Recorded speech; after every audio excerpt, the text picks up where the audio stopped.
that our style is very direct, and you're going to find that we usually like to get to the point, but we also want to hear from you. So what questions you have, comments, okay, we want this to be useful to you as well. So what you're actually seeing in your classrooms and in your buildings as we go through this, some of you are going to have these aha moments, and the rest of you are still going to have some unanswered questions, and let's try to have that conversation as well, okay? So let's go ahead and start out with some background information, of course. Now, if you have not had this kind of conversation with your Marshallese students or their families, just some basic information that the Marshall Islands are located way out. It is a very long flight, let us tell you, a very long flight to get to the Marshall Islands, even from Hawaii. It's about an 8-hour flight. Over the Pacific, of course. I'll show you a map here in just a minute. It lies somewhere between Hawaii and the Philippines, and again, I'll show you a map here in just a minute. And it is made up of some 29 coral reef atolls. Now, one of the things you're going to see here is that unlike many Pacific islands, which are volcanic in nature, the Marshall Islands decidedly are not. They're very flat atolls. The highest peak and the highest point in the entire country is 3 meters. This is about 9 feet. About 9 feet. That's it. It's very, very, very flat country. And as you can see on this map where it's located, you've got Australia, of course. You can look up New Guinea. As you look to the northeast there, you see the Hawaiian Islands up in the upper right-hand corner. You see there. And you fly all the way down to the southwest towards Madro, which is the capital city of the Marshall Islands. The nation itself is spread over several thousand square miles. Okay? And there are really only 2 ways for them to ever contact each other. That's either via an airplane or, of course, boat. They do have island hoppers from time to time. But United Airlines is one of the few international airlines that actually services the islands. Now, they would have telephone service, Sure. of course, but to physically visit cousins or aunts or uncles or stuff, you talk about having to get in island hopper airplanes and fly very, very far. So they are spread out over several thousand square miles. Okay, that's important to remember. And again, the entire country is made up of these very low-lying coral atolls, and we got a bunch of pictures of those as we go along. So part of understanding their history and part of it, frankly, some of their trauma, they suffer from a lot of intergenerational trauma. Okay, and Marshall Islands has actually had a pretty tough history over the last 100 years or so. Prior to World War II, the Marshall Islands were occupied by the Japanese, the Imperial Japanese Navy, and it was not a loving relationship. The Marshallese consider themselves to have been, in a de facto sense, enslaved by the Japanese. Many of the older Marshall Islanders still have very vivid memories of life under the Japanese occupation. Of course, what happened then is at the end of World War II, those territories came under our control, became American territories, of course. And even though we had established a military base there, we also took advantage of the fact that many of the islands in the atoll were relatively poorly occupied or low density. And what happened, we actually, during the Cold War, practiced firing off nuclear weapons there. And so again, part of the legacy, particularly in the Kwajalein Atoll, and we'll show you a bunch of pictures of that here in just a minute, they detonated several nuclear bombs. And in fact, there are parts of the Marshall Islands today that were still heavily radiated from those earlier tests. So 67, believe it or not, hydrogen bombs. We'll show you a picture of these things in just a minute. There's actually some evidence that the Bikini Atoll, part of the Marshall Islands, is still one of the most highly radiated places on Earth. It's unoccupiable. You can visit it, and there are memorials there and monuments and statues, but you can't live there because it's still very highly radiated. One thing that happened during this time, during the Cold War, is all those people who were in those parts of the Marshall Islands where they detonated these hydrogen bombs were forced to migrate, forced to move to other islands. So they were granted their independence in 1979, okay, and of course prior to that, this is just one of the many pictures available out there if you're really curious about this. Most of these, of course, were hydrogen bombs, so they were much, much more powerful than the atomic bombs which were dropped on Nagasaki and Hiroshima. These were extraordinarily powerful weapons. And frankly, there's still tremendous environmental damage from what happened during these tests. So, very interesting thing happened. So the Marshall Islands The Federation of Micronesia and the Palauans, when they gained their independence, okay, so there are territories for quite some time, and we established, as you'll see here in Kwajalein, a very serious military operation. As those territories gained their sovereignty, they became independent. They cut a great deal with the United States. It's called the Compact of Free Association. Okay? Compact of Free Association, or COFA. COFA. The Compact of Free Association was part of that was so that we could continue to pay reparations for nuclear testing there, but also to continue their support for our military bases. So it was compensation, not only for what happened with the nuclear testing, but also for our continued military presence. And of course, we guaranteed through the COFA, Compact of Free Association, we guaranteed their security. So it's a pretty good deal. But what you all need to know, of course, is that under the terms of the Compact of Free Association, people from the Marshall Islands, Micronesia, or Palau, they live and work in the United States. No questions asked. They show up at LAX airport, the CPB agent looks at their passport, examines them, and says, stamps their passport, hands it back to them, and says, welcome to the United States. They can live and work anywhere they want. There is some evidence that they are being recruited to come here as labor. Michele will touch on that here in just a few minutes. So despite the current political climate in the country and rhetoric about immigration, refugee status, and so forth, they are all in the country legally. And they stay as long as they like. What is at stake, and I think we're kind of stumbling forward to actually taking care of some of this stuff, there's a great deal of debate about the benefits for which they are eligible. And we're getting different reads in different states about that. But we believe that Congress is actually going to stumble towards taking care of that. So yes, they live and work in the country legally, but there's some debate about the availability of particular kinds of benefits. There's even some states that are debating whether or not they should get WIC, which I think is criminal, but that's another story. I don't need to go there right now. So a couple of other things, we have these I'll show you a lot of pictures here in just a minute. Flat coral atolls, okay? A lot of things are happening. The sea level is rising, and it's not just the fact that the sea level itself is rising, but the storm surges are worse. And as the sea level rises, what's happening is a lot of the mist and the overflow from the sea is washing up on the land. And you would then, principal issue is flooding. That is an issue, but actually one of the worst problems for the Marshallese over the last 20 years is the fact that their freshwater supplies, okay, are under attack. And they have very little direct access to freshwater supplies, and they can't grow gardens outside anymore because of the salination of the atmosphere. You do not see gardens. It's fascinating. You do not see gardens in the Marshall Islands. So it's very difficult to feed yourself, and so these are some of the Marshall Islands themselves. So as Mark was saying, one of the important things to recognize about these folks is that they are classified basically globally now as environmental migrants, or what we would call climate change refugees. Okay, so it's very important to understand that a climate change refugee is not an official term that gets you legal benefits in different countries as versus being a war refugee or fleeing genocide or something. You think of the Balkan War, Iraq, or Afghanistan, that type of thing.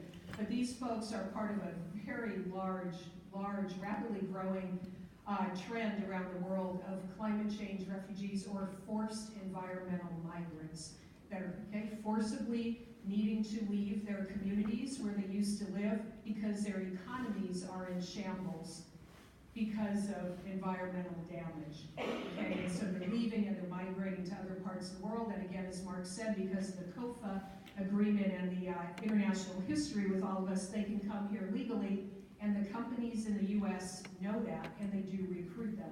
So in Iowa, a lot of the Midwest, the meatpacking companies are recruiting them, or ice packing companies, a lot of companies that do sort of menial, we're kind of lower level jobs, you don't need a lot of English, that kind of stuff. It's what brings in a lot of immigrants and refugees to Iowa. So these folks are being recruited to come here, and then they self-populate. When you've got a key, percentage of them within a community, those, cousins will come, relatives will come, because they're not going to be alone.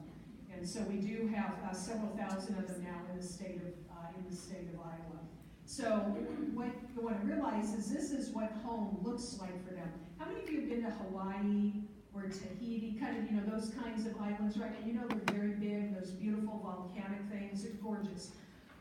Again, as Mark said, that's not where they live in the Pacific. They live on islands like this. They're very flat, small, sandy atolls, only just a little bit taller than Mark is, the highest point of them. And so when we were flying over there, you look out the window, that is what you see from the airplane. You can actually see the sandy beaches, and the reefs are already being covered by ocean water, and then increasingly the land mass, what little is there, is being covered up by water as the Arctic poles melt, right? You've got more ocean water that is covering these places up.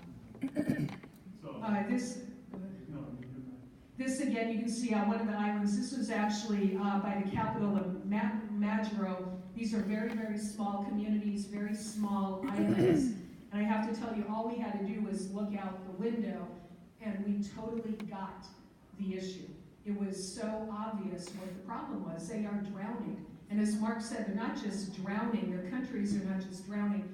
They can't grow food anymore. You've got salty water everywhere. They can't drink water in a lot of those atolls. There's no fresh water anymore. It's all salty. So that's the problem. That's Majuro. A lot of your students come from Majuro. That's the capital. Yeah. That's the largest city. And I'd ask them, where's your family from back home? What city, Majuro, or what island? We were on Ebi. A lot of the people we worked with were actually refugees from the nuclear weapon detonation and had been moved forcibly off. So that's how we do them. So again, climate change refugees are forced environmental migrants.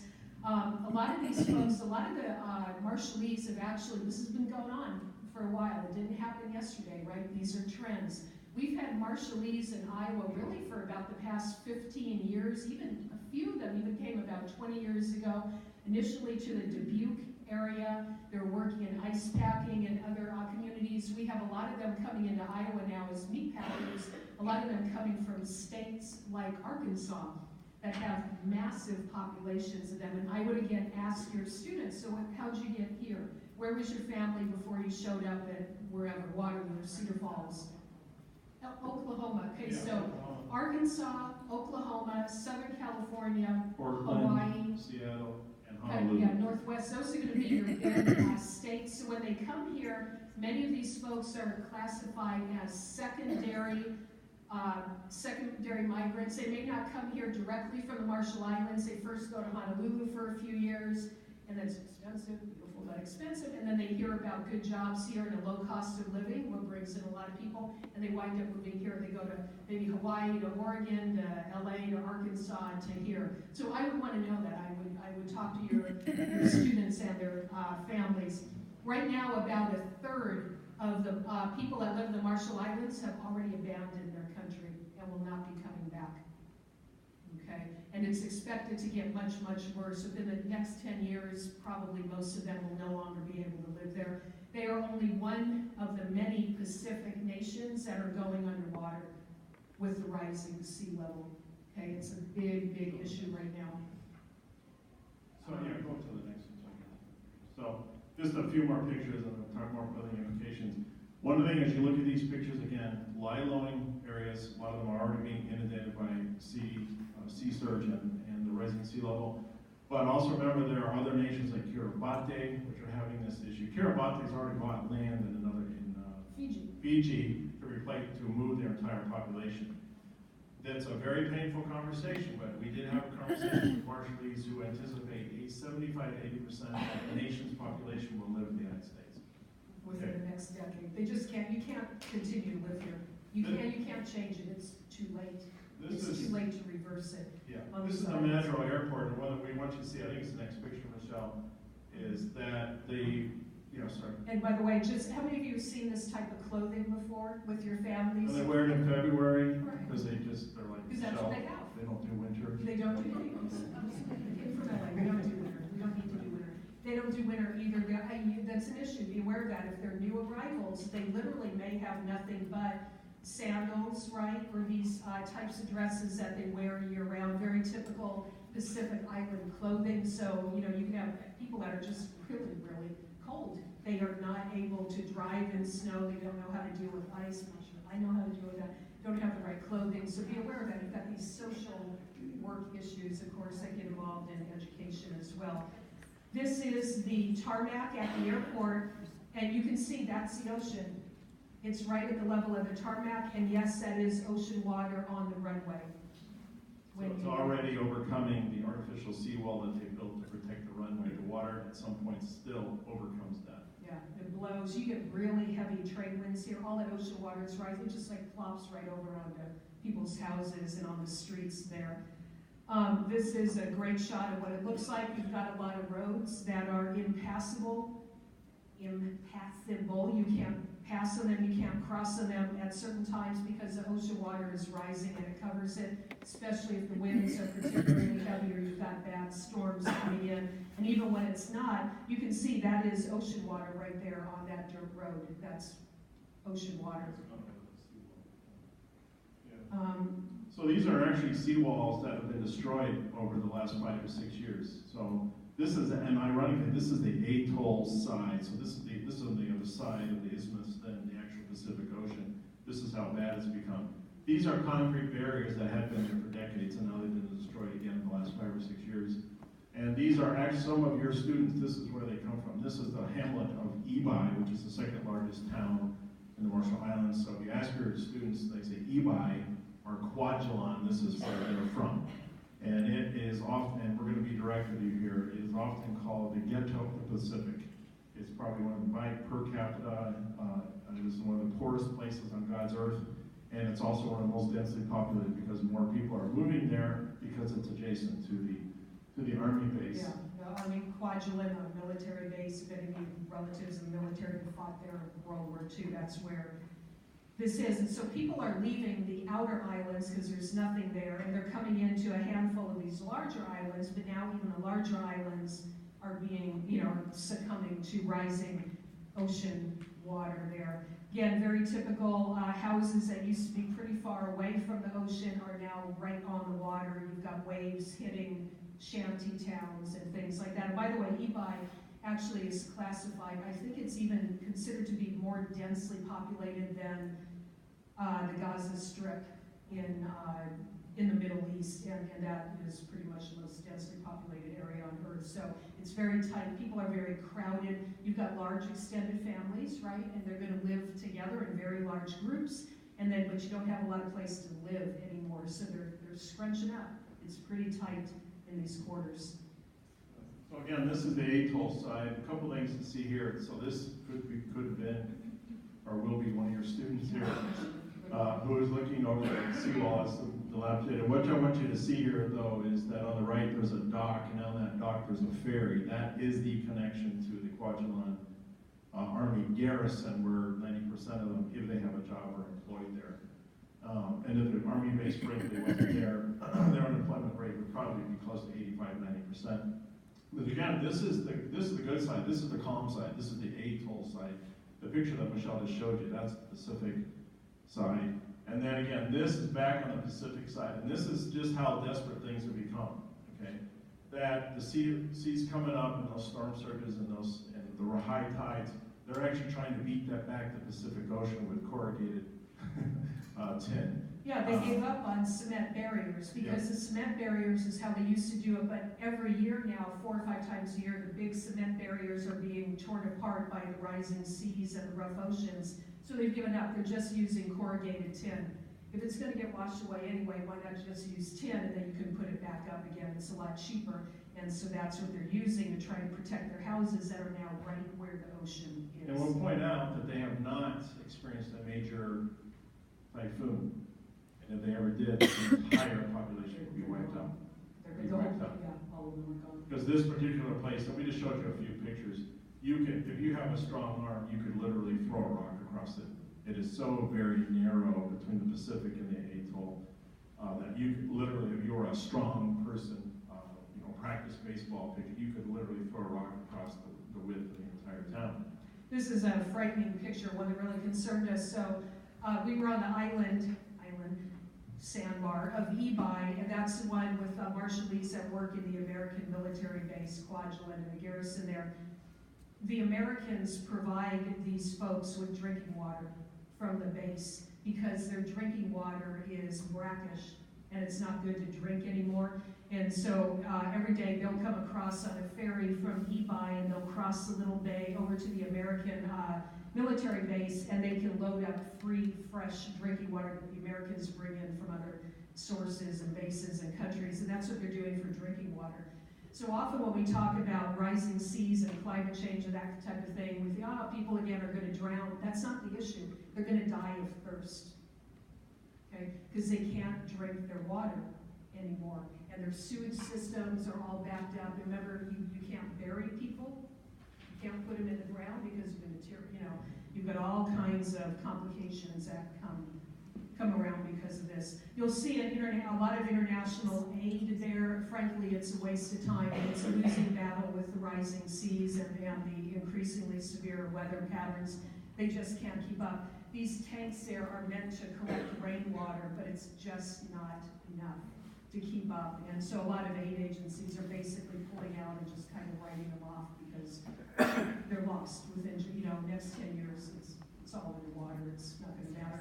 This is very sad too, I do public health stuff. As Mark said, on Ebi, large parts of the other islands, they can't grow vegetables or fruits anymore. These are tropical islands. These are places that used to be able to grow very healthy, rich diets.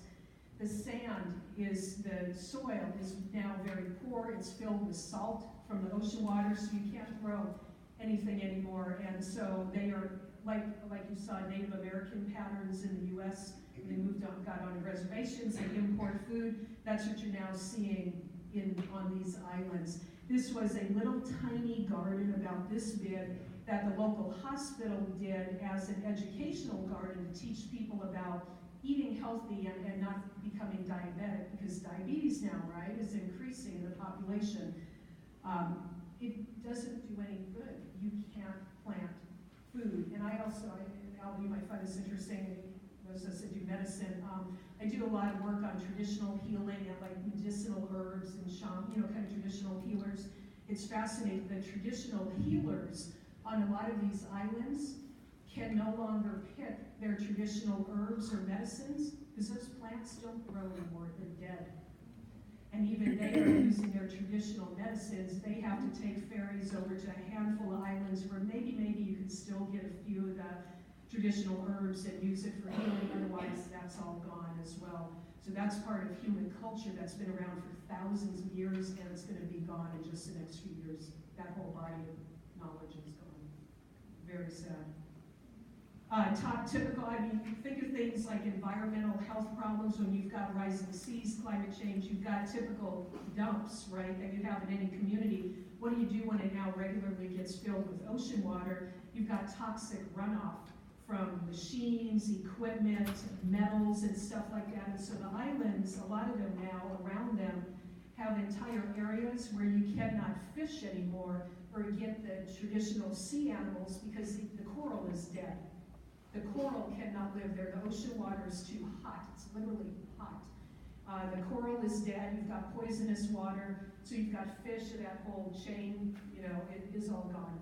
And so their traditional foods are gone from the seas. This, again, is a typical neighborhood in Ebi, and that is ocean water on the street that the kids are playing in.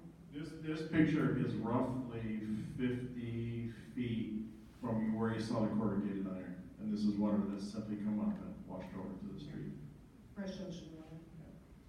A very typical scene in Ebi, children, lots of kids. Your population pyramid is heavily skewed towards children. It's a young population, lots and lots of kids, lots of toxic dumps, lots of equipment and shanty town types of living where these folks are. And again, you can see that ocean there has risen, and it's right there where people are living.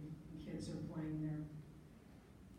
So some things for you just to be aware of with the Marshallese. So that's kind of what they're looking like back home in terms of what their conditions live like. Here, Iowa has become a primary resettlement state for the Marshallese. You will be getting more, not less, okay, of these folks because they're leaving home.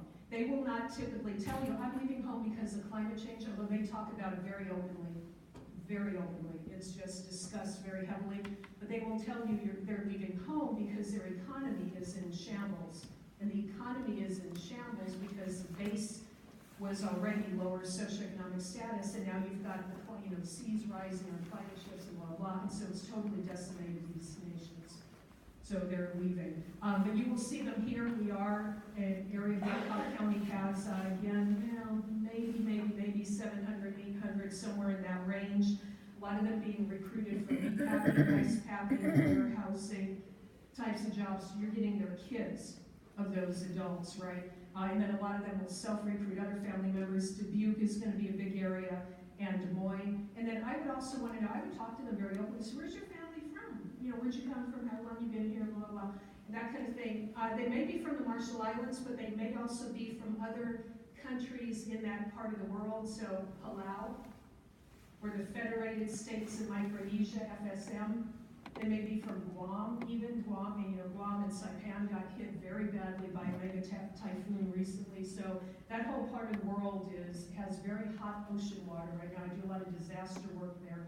And that's what feeds a lot of those mega typhoons, by the way. Again, you can see here in the town of Ebi, those are freshwater collection bins. And this is very typical for clothing. It's hot and tropical and humid, so people are very used to being, not having a lot of heavy clothing on. So you probably will be doing a fair amount of education with them about how to deal with winter. When you're in a state where you've got 4 or 5 months of very cold weather here, they are not used to that by and large. Language, literacy, education issues. Marshallese, it's part of the issue we have now in the state. We have about 180 languages now in Iowa. From our own count, maybe a quarter, maybe a third or so are classified as rare languages, which means, unfortunately, Kathy, you will not have an interpreter in most cases. You're going to be lucky to find anything in their native languages, okay? And that's not unusual now. Remember, we have about a quarter to a third of the languages in Iowa are rare. You will not find interpreters. Not live, not in books, not telephone interpretation, not telemedicine or anything. It's not there. You are doing charades.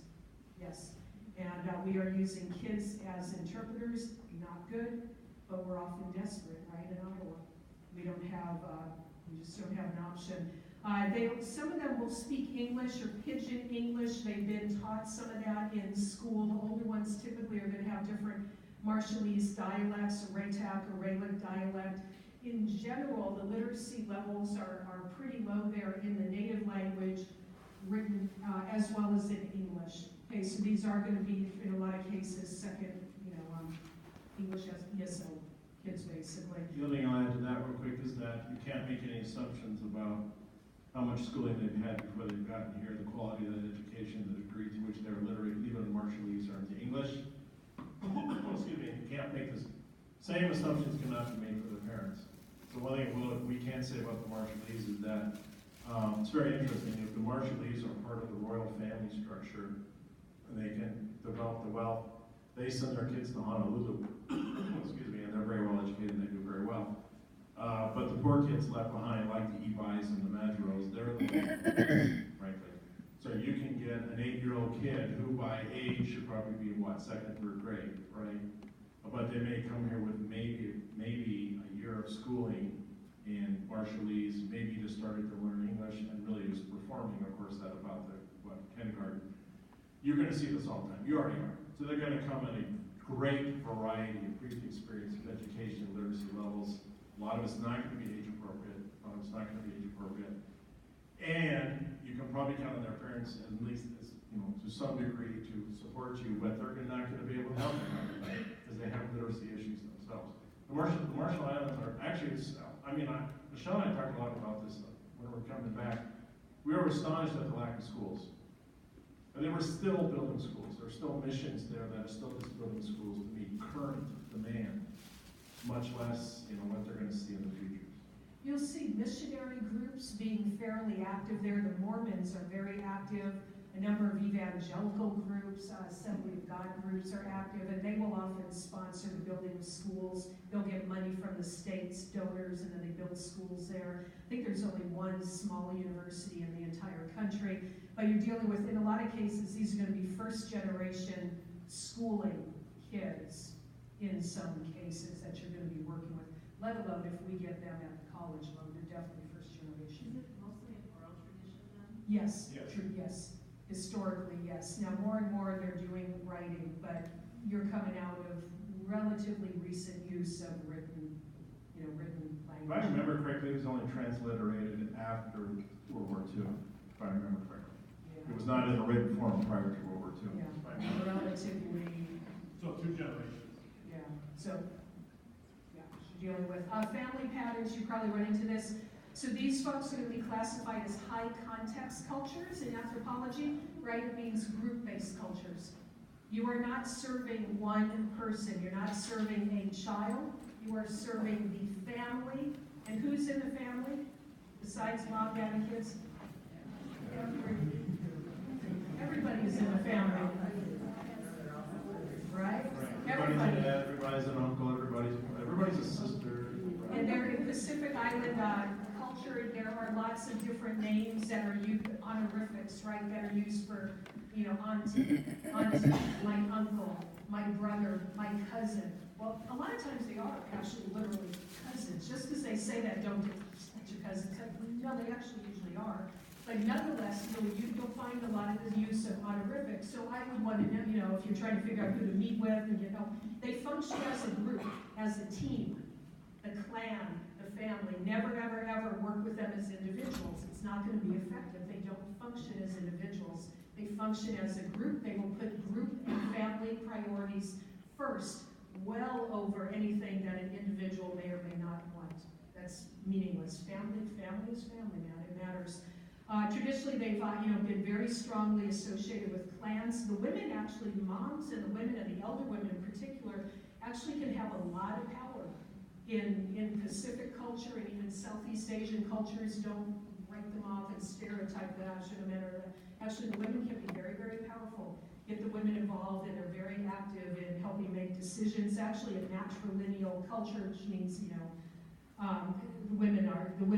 their identities run through the women, so very powerful. Children are wanted, they are valued. You want to have a lot of children. It brings you honor and wealth and power within the culture, right? So that matters in terms of how they identify. And very, very common, you will have kinship things going on, like adoptive families. You know how, like, in our country, we'll have formal foster care programs, just somebody has, one DHS, foster care. Well, they do that all the time. They've done that for thousands of years, but it's informal. And you may have a family or kids or something struggling, and they will go live with other families, even in different states, different countries, to take care of them informally as godparents. And there are actually different names in the Pacific, but basically they're godmothers and godfathers. It's informal fostering, informal care of people that you love and are taken care of. So they tend to be pretty mobile. And again, I would, meet with them and ask, where'd you come from? Where are you going next after you leave here? We've had several families who have had babies, and then after babies are born here, they go back for 6 weeks or a few months. And then the moms will come back with the babies, but they say they have to be.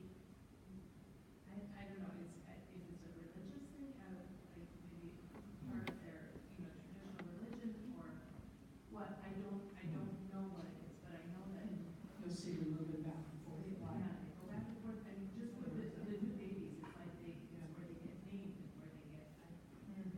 And there are a lot of traditions like that in the Pacific, and naming things and meeting the extended family.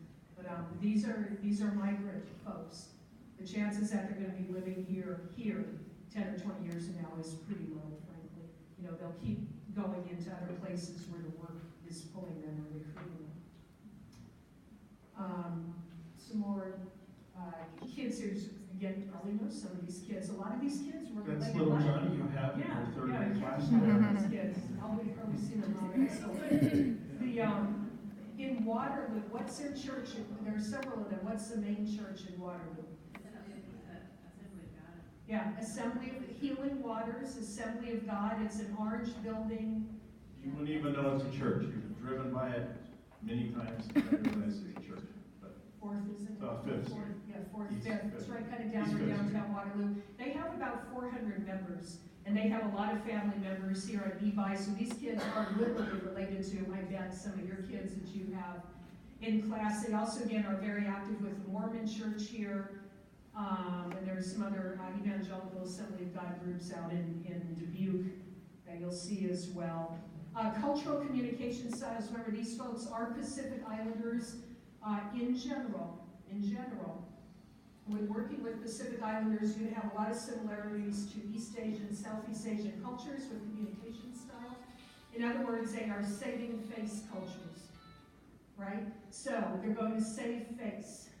And they probably, in general, are not going to come up to you and start complaining and yelling and screaming because they don't like your TESOL programs and all this stuff you've been doing. They're demanding this and that. If they're unhappy with you, what are they going to do?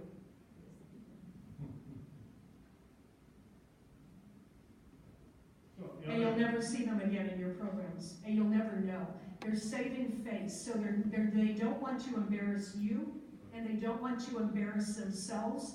They are typically not a conflict culture, and usually, not always, usually their body spacing, at least, for us, and initially will be a little bit more formal, a little bit farther away. They may speak much quieter about this level, because to speak like this would be rude, and they probably are not going to look you directly in the eye and talk to you like this, because why? It's rude. In fact, your educators, your teachers, your health people, they typically will look down like this out of respect for you and out of honor. I've seen this with DHS, I've seen this with policing, and I've seen it go badly because it's presumed they must be guilty of a crime or they're not taking responsibility, and boom, they wind up getting into trouble, social welfare systems and stuff like that. What they're doing is honoring you by not looking at you. Okay? So that's normal. And that's how you know they respect you. So again, these are very different cultural communication styles that you want to be aware of. You will often find them very reluctant to say no. If you ask them a question, the answer might be no. They'll say yes for those two reasons. One, it's like, okay, did you get your homework done? Yes. Have you discussed this with your parents? Yes. They haven't. But they're not, you explain something in the classroom, right? They haven't. Yes. That's one way to show respect for you, right? Because a lot of these cultures, it's rude to say no to somebody in authority, and you may not always feel like you've got authority, but you're very highly revered and highly respected. But the other thing to keep in mind is that if you try to explain something to them, or their parents say, do you understand? They say, yes. They're not just trying to save face by not embarrassing themselves, but they don't want to embarrass you. Okay? So it's one recommendation we'll get to in a minute. Never ask yes, no questions. Unless you absolutely have to. Did you get your homework done? Yes. Did you discuss, hi, Mr. Brown, that's nice to meet you. Do you understand what's going on in school? Can we talk about your son? Yes. I have no idea what's going on. But they're going to say yes because, again, they want to save face for themselves and for you. So. And how many of you have been to the Pacific before? So you talked about Hawaii. Anybody else worked or lived in the Pacific? Any of you, where were you? Oh, Sure. so this it's similar. Okay, I'm sorry, you are on island time. There is a very different cultural value about cultural perceptions of time, and it's very, very common in the Pacific, especially in hot tropical countries, where things are complicated with large families. Nothing happens quickly, okay? Meetings aren't going to happen on time. Decisions about something are not going to happen right now because I talked to you, and that's great that you and I have talked, but you know what? Who did I forget when I talked just to you? The other 45 people in the family that I have to get buy-in from, I have to get consensus from, especially who? The elders or the kids? The elders. These are cultures that value age. You have more power the older you are and the wiser. You have authority and you have power. Kids are loved, but they're not valued for their opinions. You go to the elders, all right, and you take the time to do it right, to get buy-in, and this stuff can take weeks, months. You do international aid, it literally can take years with some program, okay? So, the very different speeds of operating and responding, even the speed of speech can be slower and more thoughtful. Silence is more valued than what we would, we often get uncomfortable, like make small talk. That you don't see that so much. Silence is valued. And when people speak, it means something, rather sort of generic babble. So you've got very different cultural communication styles and things like that. That's one of the, very ironic, this is actually one of our contacts there. He has 3 children who actually live in Waterloo. One of whom is about to graduate from West, I think. But this is a very typical situation. So this is a father of 5 or 6 children, 2 or 3 of whom are actually living with him and his wife in Ebi. He actually has a job at the Kwajalein Army garrison as a night watchman for the harbor. So he's well paid. He's reasonably well paid, and he's taking care of his family. But he actually chooses to relocate most of his children here to Iowa for educational opportunities. And I believe all 3 of them are actually in the Waterloo schools. But this is very typical. And again, you see behind him, that again is the column side. That's the atoll side. And the entire isthmus is just absolutely disintegrating. I am fully anticipating, we know this guy pretty well. He has actually been here 2 or 3 times to visit his family. They go back and forth to Iowa all the time. Yeah, I fully anticipate, he's kind of hinted at this, that he and the rest of his family ultimately will live in Iowa as well, like so many other people in that community. That's our church. That's our church driveway. There's not much left to it. You can see the ocean has risen right up there. It'll be gone in the next few years. There's no reversing that right now. It's too late. It's too late. Employment patterns, again, you're going to look for them in anchor companies. They're not here randomly. They have been recruited either by companies or by their own family members to work here. They are legal. These are not illegal aliens and all that rhetoric. These people are legal here. By and large, they are here legally. However, they don't always get the benefits they should or could. There's a lot of leeway in states about what they're given or not given, things like Medicaid. So actually, we do get a fair amount of complex medical cases in Iowa, and they wind up leaving a year or 2 later and going to states like Washington because they get better Medicaid benefits there than what we offer here. Remember, these are people that have been exposed to nuclear fallout. You will get, for the health people in here, you guys will get advanced stage cancers, a lot of 4th stage cancers, thyroid stuff, bladder, Breast cancer, older women, yeah. Okay, that kind of stuff. A lot of that is because of the continued exposure to toxins and environmental pollutants and nuclear stuff. The Army base itself is critically important. These days, not because of obviously nuclear testing, but it is actually our front line of missile defense. And so it's probably the single most important missile defense installation for our country in the world is on the Kwajalein Atoll, where they have several radar facilities.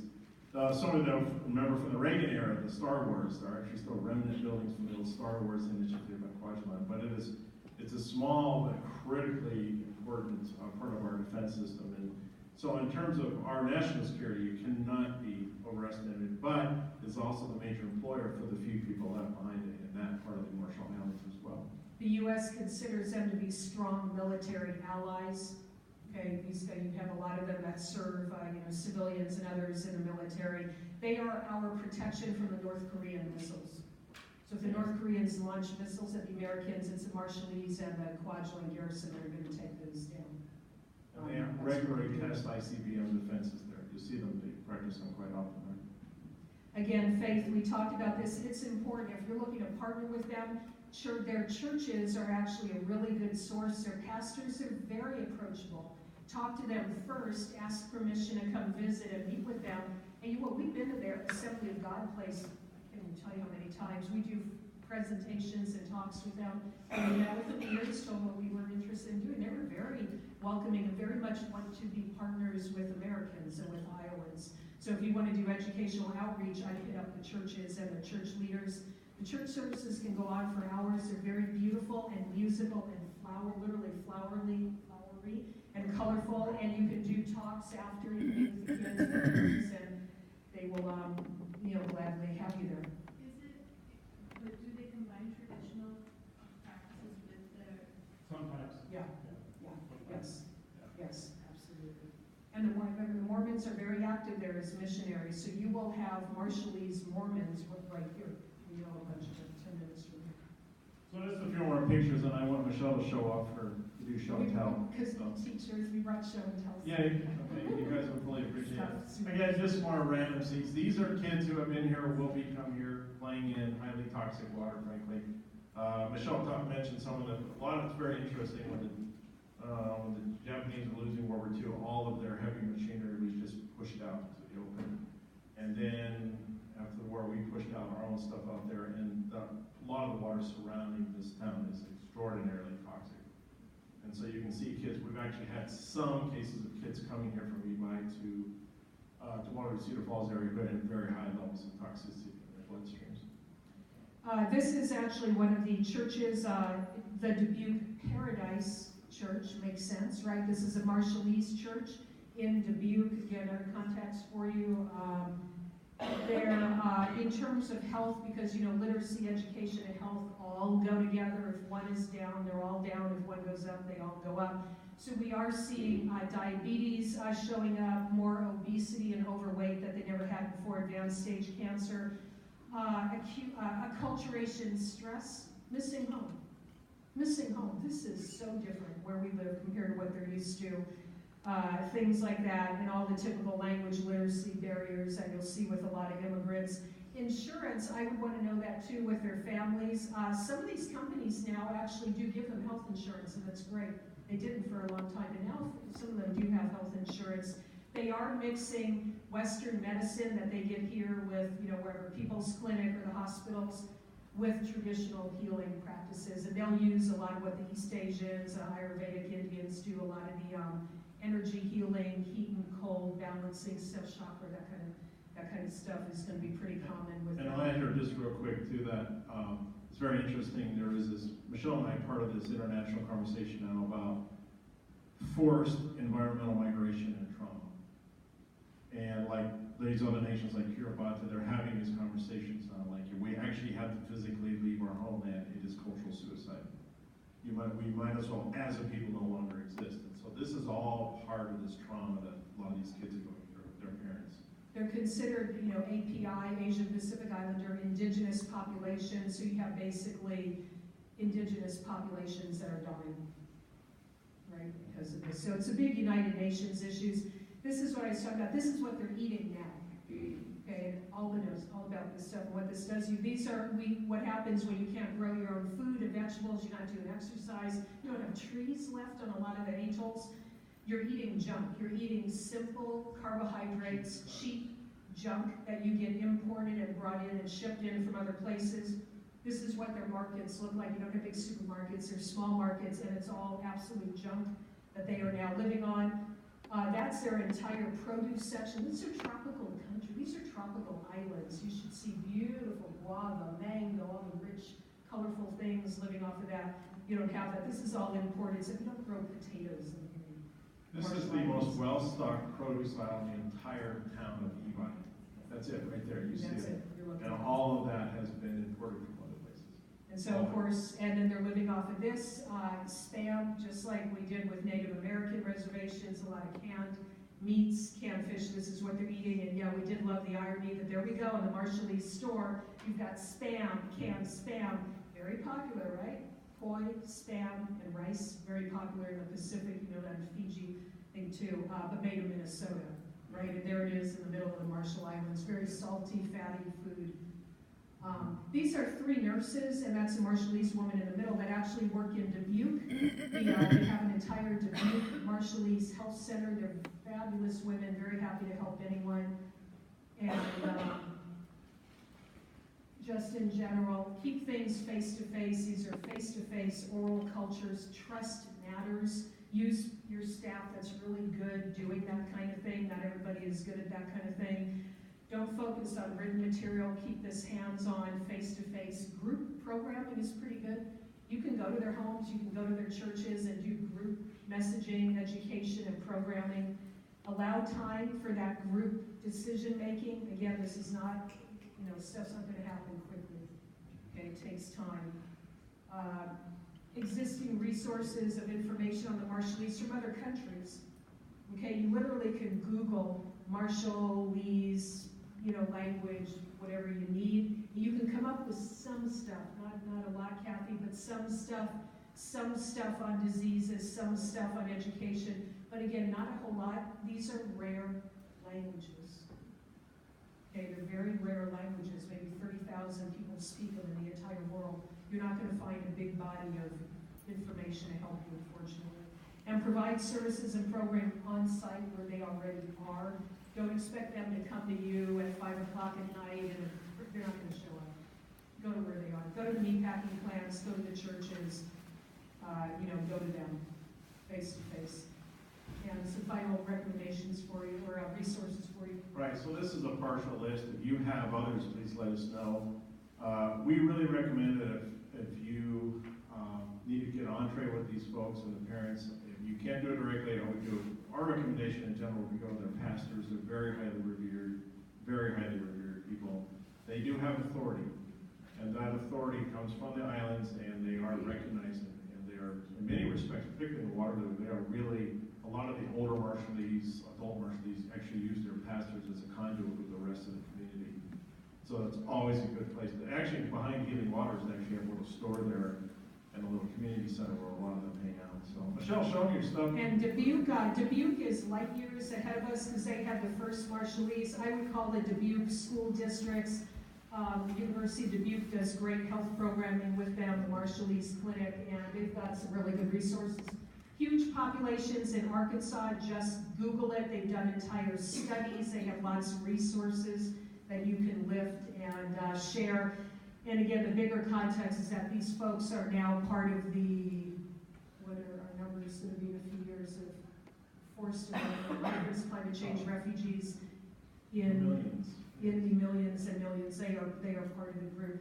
So as we close, I'm just going to pass around to see what your show and tell. This is, these are the famous Marshallese stick charts.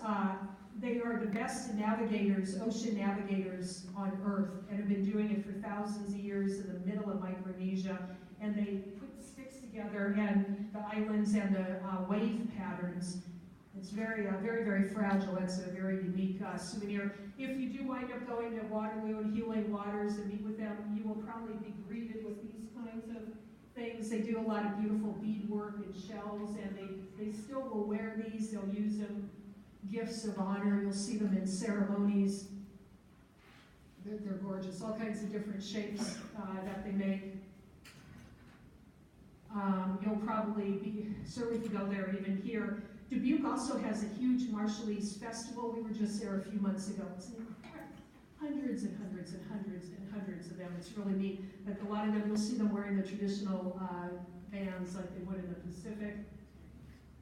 And remember, you're part of lots of different island nations out there. The island of Chuuk, they do a lot of this type of crafting and woodworking is very common and traditional masks. So anyway, just a few things to show you there. So before we take questions and comments, this is just a reminder, they're kids, and most of them are very resilient, that, and they're going to have problems, they're going to have trauma. Coming here is hard for a lot of them.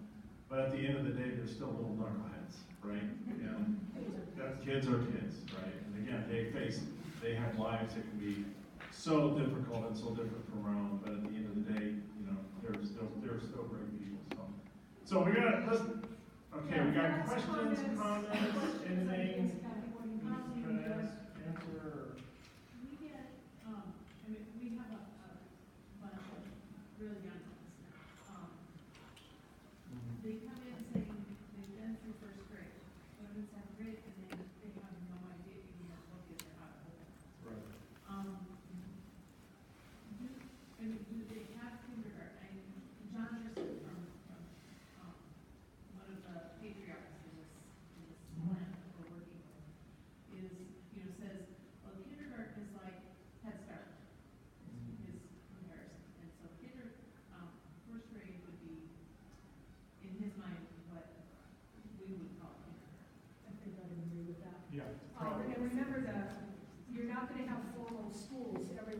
Marshall Islands are still considered to be a developing nation, so it's gonna be very, very hit and miss. And kindergarten might just have been a bunch of young kids together with mom or one of the aunties. You know, it's not formal, it's not structured. So I would watch that. A lot of them are gonna need remedial extra help. Not all. Well, I know that, like, in some Asian countries, they don't even begin to teach reading until second grade. Sure. It's more exposure. Is that the kind of, It will vary by the school and the location. I've seen it both ways. Remember, some of these people are living out in very remote atolls and really are drowning and they're having to move. And they are migrants even in their own country. They don't necessarily leave a little atoll for Iowa. They first go to Ebi, and then from Ebi they may go to Majuro. That may be a 10-year period, and then from there they're going to go to Honolulu, and they're, you know. So I've seen both there. No standards. I don't think there's a standardization of delivery like we have here. So we have districts, we have expectations, we have age ranges for appropriate. They don't have that. We did not see that in EY, that's for darn sure. There is a Ministry of Education, but there is no standardization of school. Because of poverty. Remember, you can have a lot of them going to missionary schools. Sure. So they may have been in school, but it may be heavily religious education, right? Yeah. Especially the older kids, we get, okay, the private schools are good, the public schools aren't, but what's their definition of good? Is that Sure. comparable to our Yeah. definition? Yeah, In correct, yes. general, no. Yeah. And if you find a family that's well off with good schooling, I would want to interview them even more ethnographically, because you probably have a royalty family. Remember, you've got matrilineal, so if you've got clan leaders, you've got queens, tribal clan leaders and things like that that are very important. So if they're doing well, you've probably got a powerful clan family there that has leadership, potentially access to money that the others don't. Yeah, and another thing about that, real quick, and on the Kwajalein Garrison, they actually have an American school. It's just like ours. That's good. And then they do offer some slots, but it's very limited to a handful of the right kids. Make this very clear, if Marshallese people in these islands have money, they leave and they send their kids to school in Honolulu.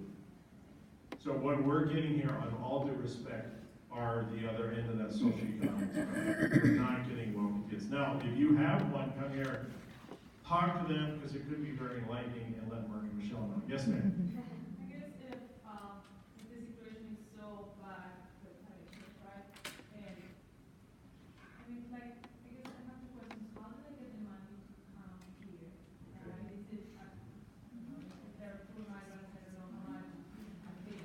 Are there more aid organizations that leave the country? Are there Well, more integrated people migrating? most of the money, the families that we work with, get money from people who already live here and send it home. You will see, it's very interesting, once you watch this around May now, you may get an influx of kids because they will use their tax refunds to pay for more family members to come to the United States. I'm sorry? Oh, I think when we went, it actually wasn't that much. We paid, $1,200 I think, bucks. 1,300. yeah. I mean, you probably, I don't know, when you go back to Colombia, you'll probably pay that. It's not that much. And you go via Hawaii, that's your stopover. It's 5 hours Hawaii, and then you continue on in the States. It's not that much, but they are getting money from families here. And again, if they do have wealth back home, it's land-based, because those clan leaders, the queens, or forgetting the term they use, but they've got land wealth. And there are also, and I pay attention to this too, the poor families have to pay tribute to the princesses. Yeah, the princess would be. So in English we would call them princesses. They're all part of this royal clans, the royal families. And you have many of them Yeah. from And you many will hear, different islands. yeah, and you will hear about, sometimes you'll hear people grumble, yeah, we had to send back money as tribute. We're hearing some rumblings that even if they live in the United States, some of them still feel this obligation to pay tribute. So kind of pay attention to that as well. So they have some pretty serious internal class issues. And remember that they function as a group. If you are hurting financially, it's not unusual for you to go to the richer prince, princess, whatever, and ask for financial help, right? Because they're functioning But together. ain't nothing free. End of the day. Are there more aid organizations trying to get there are aid agencies that have been trying to do lots of things.